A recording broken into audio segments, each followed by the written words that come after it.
Omniscience. On n'a pas tous le temps de tout rechercher. Les chakras. Le chakra, ou chakra, tel que prononcé en sanskrit, signifie à l'origine disque, ou roue. C'est ce qui figure sur le drapeau indien, il s'agit de la roue qui définit le mouvement, la vie, mais aussi la roue éternelle de la loi. Le soleil est par exemple un chakra. Bouddha était également un chakra, avant qu'on lui invente une figure humaine. Jusqu'ici il n'y a rien de bien magique dans ce simple mot. Mais les chakras tels qu'on l'entend en Occident se réfèrent uniquement aux chakras de l'hindouisme, comme décrit dans le Kundalini Yoga, une des 22 écoles de yoga. Cette pratique aurait été introduite à des fins thérapeutiques au début des années 70 en Europe et aux États-Unis, afin d'aider les toxicomanes.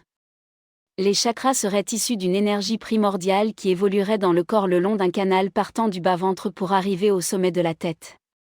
Et cela en 7 étapes principales, le périnée, le sacrum, le nombril, le cœur, la gorge, le chiasma optique, l'endroit où se croisent les nerfs optiques dans le cerveau, et le sommet du crâne.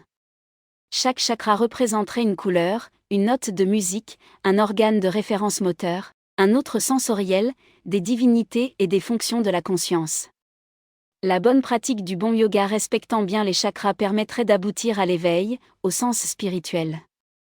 Et dans certains cas d'acquérir des pouvoirs cachés surhumains comme la lévitation ou la clairvoyance par exemple. Mais quel est le bon ? Il y a de nombreux yogas, c'est devenu avant tout un gros business. Alors les chakras ? Mythe ou réalité ?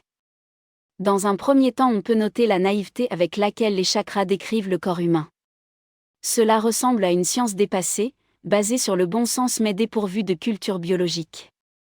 Les couleurs et les notes tirées de la gamme chromatique, 7 couleurs de l'arc-en-ciel et les 7 notes de musique de base, sont sans aucun rapport logique avec les organes et leurs fonctions. Les divinités associées sont fantaisistes. De plus, les fonctions du cerveau ne sont pas ordonnées, elles ne sont pas comparables entre elles et ne sont pas limitées au fonctionnement d'un organe en particulier. On nage en plein charlatanisme.